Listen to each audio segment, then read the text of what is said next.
Chào mọi người, như các bạn đã thấy ở trên title thì hiện tại mình đã chuyển đến sống ở London rồi. Mình rất là muốn làm một cái video kiểu như là từ đầu tới cuối quá trình book máy bay, đặt nhà, rồi lên máy bay, xuống máy bay, kiểu như là một cái blog I moved to London kiểu vậy cho nó vui, làm kỷ niệm. Nhưng mà một tuần trước khi mà mình qua đây á, thì tâm lý của mình không có được thoải mái lắm. Thứ nhất là vì mình phải bay trong lúc dịch và mình không nghĩ là mình phải bay sớm như vậy. Thứ hai là bởi vì mình không có quen ai, không có quen bạn bè nào ở London hết. Mình có vài người bạn, nhưng mà đa phần bạn của mình thì đã về Việt Nam rồi. Thứ ba là tại vì mình chưa tìm được nhà. Lúc mà mình còn ở Việt Nam á, lúc mà còn đang tìm hiểu nhà cửa cái kiểu á, mà chưa nghĩ là phải qua đây liền á, mình nghĩ là mình sẽ qua London này, mình sẽ book Airbnb một thời gian, sau đó là mình sẽ đi coi 10 căn nhà luôn. Căn nhà nào mà hợp với mình thì mình sẽ mua vô ở. Nhưng mà qua đến đây thì mình coi đúng 3 căn nhà thôi, và mình chỉ đi coi thực tế có 2 căn thôi, và 1 căn là mình coi kiểu virtual, có nghĩa là người ta gọi điện xong rồi người ta quay phim, quay cái nhà lại cho mình. Thì mình chỉ xem có 3 căn thôi, và mình đã chọn một cái căn đầu tiên rồi mình đi xem, và 2 căn còn lại là giống như kiểu tại vì hẹn rồi nên là mình phải đi xem á. Thì trong 2 tuần đầu tiên mà mình đến London á, thì có 3 việc mà mình phải làm, mà mình nghĩ là tất cả những người mới đến lần đầu tiên đều phải làm á. Đó là tìm nhà nè, lấy thẻ resident permit và làm thẻ bank, làm thẻ ngân hàng. Thì khi mà làm xong 3 cái thứ này rồi á, thì mình mới cảm thấy an tâm, và mình mới cảm thấy là cuộc sống của mình cũng bắt đầu ổn định dần dần rồi.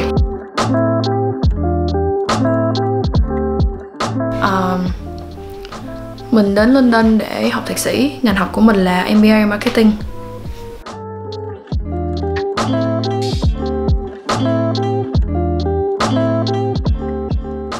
Sau khi mà mình tốt nghiệp đại học thì mình cũng chưa dám nghĩ tới chuyện học thạc sĩ bao giờ hết. Tại vì cái chuyện học thì nó rất là đắt đỏ, rất là đắt tiền.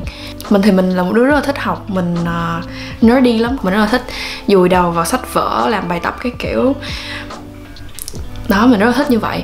Nhưng mà nói chung là không có dám nghĩ đến, tại vì tiền học phí và các thể loại đó nữa. Cho nên là sau khi mà mình ra trường á, thì mình có đi làm 1 năm ở một công ty khởi nghiệp, và mình có một cái khoản dành dụm. Sau đó thì mình nghĩ là mình sẽ gap year 1 năm để mình làm những cái thứ mà trước giờ mình chưa có bao giờ được làm. Mình nghĩ trong đầu là mình sẽ làm, nhưng mà mình chưa có bao giờ thật sự là lấy cái thời gian ra để làm á. Trong 1 năm đó thì mình đã đi viết lách cho Vietcetera, và mình đã đi làm video như các bạn cũng thấy đó. Cái link những cái bài viết mà mình viết cho Vietcetera thì mình sẽ để bên dưới để cho các bạn có thể đọc nếu các bạn muốn. Video thì nếu như đây là lần đầu bạn xem kênh của mình thì bạn có thể quay trở lại xem những cái video trước. Thì đó, trong một cái năm đó thì mình đã làm những cái chuyện linh tinh như vậy thôi.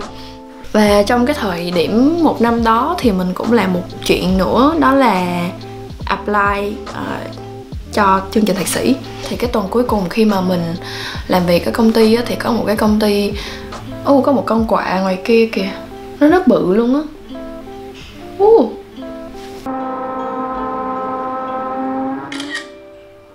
Thì có một cái công ty tư vấn du học gọi điện cho mình và hỏi là em ơi, em có muốn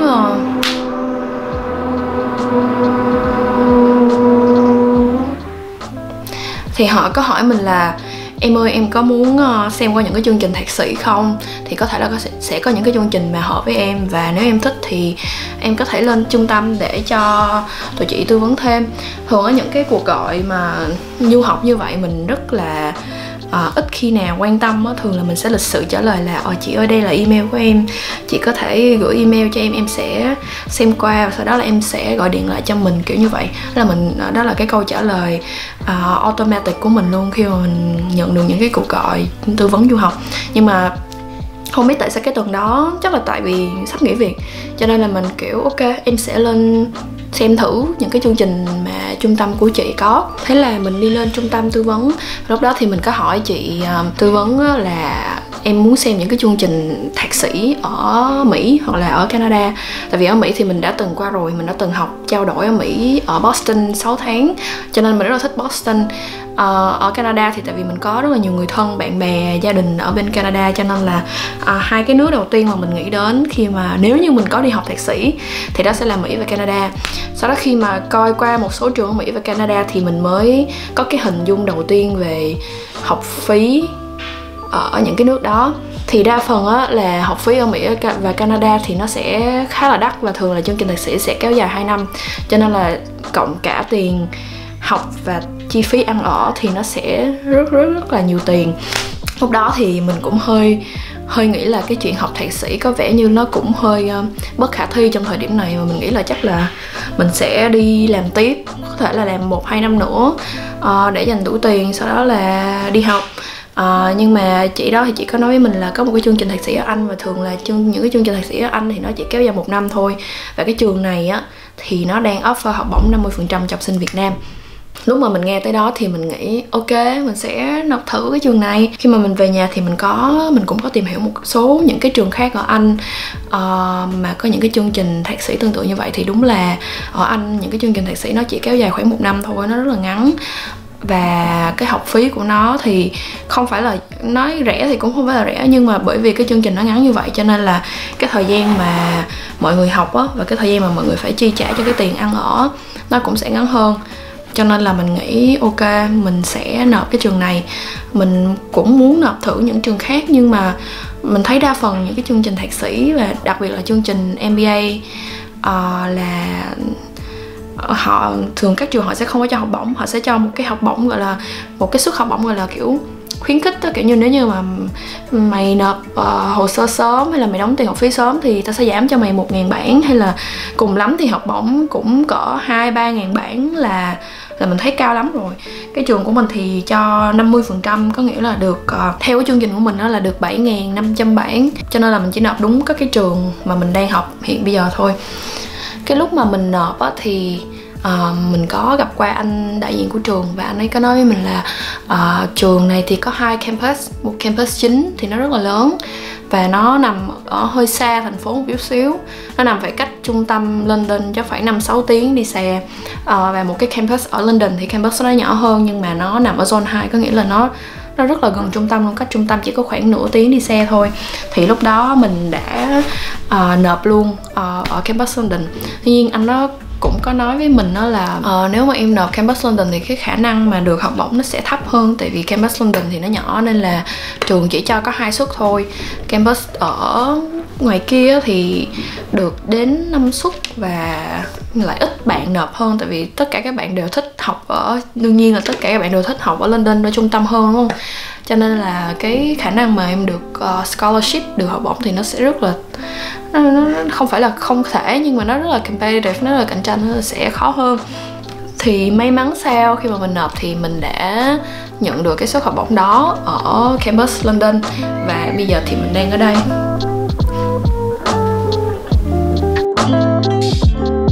Thật ra thì mình bắt đầu nộp cho trường này từ lúc mà chưa có dịch, đó là khoảng cuối năm 2019. Thì lúc đó là mình đã bắt đầu chuẩn bị hồ sơ rục rịch nộp cho cái trường này rồi. Và khi mà bắt đầu có dịch đó thì cái chương trình học của mình là bắt đầu vào tháng 8 năm 2020, thì nó đã dời vào tháng 10 năm 2020. Lúc đó mình cũng nghĩ là nếu mà tới tháng 10 rồi thì chắc là tình hình dịch sẽ đỡ hơn, rồi mình nghĩ trong đầu như vậy, tại lúc đó mới tháng 3 thôi. Lúc mà mình có visa các kiểu rồi thì trong đầu mình vẫn nghĩ là mình sẽ học online 1 kỳ, hoặc là học online kiểu 1 tháng 2 tháng gì đó ở Việt Nam, cho tới khi tình hình nó ổn định hơn chút xíu thì mình sẽ sang. Tại vì cái chương trình học của trường mình là học hybrid, nhưng mà nó vẫn thu âm lại những cái buổi đó, có nghĩa là hybrid có nghĩa là 50-50 á, là đa phần là online, nhưng mà một tuần thì sẽ có 1 đến 2 buổi là mình vẫn phải vào trường. Nhưng mà những cái buổi đó thì đều được thu âm hết và đều có đăng online hết, cho nên mình nghĩ là mình sẽ học online được, mình nghĩ như vậy đó. Cho nên là mình không có hình dung được là mình có visa là mình phải bay liền. Thì lúc sau thì trường có nhắn với mình là mình phải qua trước ngày 11 tháng 6. Và đó là bắt buộc. Mình có visa vào khoảng đầu tháng 10 và mình nghe được cái tin đó thì khoảng giữa tháng 10.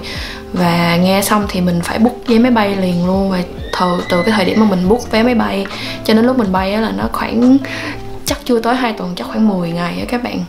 Bởi vì mình đi rất là gấp cho nên đó là mình không có kịp chia tay ai hết. Khi mà mình ra sân bay thì chỉ có gia đình và nhóm bạn mà mình rất là thân đi ra tiễn thôi. Còn lại thì còn lại thì tất cả mọi người đều biết là mình ở London khi mình đã đáp xuống London. Đấy. Hiện giờ thì mình đang sống với lại flatmate. Mình có phòng riêng như các bạn cũng thấy rồi. Hiện giờ nó đang rất là trống trải tại vì mình vừa mới move in được khoảng 1 tuần, cho nên nó còn rất là bừa, rất là trống. Nhưng mà mình ở khu này, mình ở trong nhà này thì mình ở chung với lại bạn cùng nhà, và tụi mình share với nhau không gian chung như là bếp và bathroom, kiểu như vậy. Cái khu này của mình là khu Greenwich. Và cái khu Greenwich này anh thì nó khá là nhộn nhịp. Nó đặc biệt là cái chỗ mà mình ở, cái building mà mình ở thì nó rất là gần chợ và có rất là nhiều cửa tiệm Việt Nam, cho nên mình cũng cảm thấy rất là thân thuộc á. Mình cảm thấy right at home, kiểu vậy. Hai anh chị cùng nhà của mình thì cũng đã ở Anh được 4-5 năm nay rồi, cho nên là anh chị rất là rành về mọi thứ, nên là cũng chỉ cho mình nhiều thứ như kiểu mua đồ ở đâu, rồi mua cái gì ok, ăn cái gì ok, kiểu vậy á. Nên là mình cũng thấy rất là biết ơn vì qua đây đã tìm được một cái căn nhà rất là hợp ý với mình. Về chuyện trường lớp thì so far so good. Nói chung hiện tại thì mình mới học tới tuần thứ 3 thôi, là tuần thứ 3. Cho nên là cũng chưa có gì căng thẳng lắm, chưa có gì nhiều lắm. Với cái chuyện lockdown ở London thì mình cảm thấy cũng khá là ổn. Chắc là tại vì mình mới ở đây có 2 tuần thôi nên là mình chưa có cảm thấy cảm giác cô đơn hay gì hết. Bản thân mình khi mà ở Việt Nam thì mình cũng là một đứa không có nhiều social life cho lắm, mình khá là introvert. Cho nên là đối với mình thì nếu mà phải ở nhà cả ngày thì cũng không phải là vấn đề đó, tại vì mình cũng có rất là nhiều activities ở nhà để làm, như kiểu đọc sách, nấu ăn, cái kiểu. Làm mấy cái đó cũng hết thời gian rồi, cũng không có cần phải gặp quá nhiều người á. Nên là với mình thì mọi thứ vẫn ok. Đây là một cái update nhỏ về cuộc sống của mình, một cái thay đổi cũng khá là lớn. Đó là mình đã chuyển nơi sống. Mình muốn chia sẻ cái chặng đường mới này của mình với mọi người và muốn cảm ơn các bạn đã theo dõi mình trong suốt thời gian vừa qua.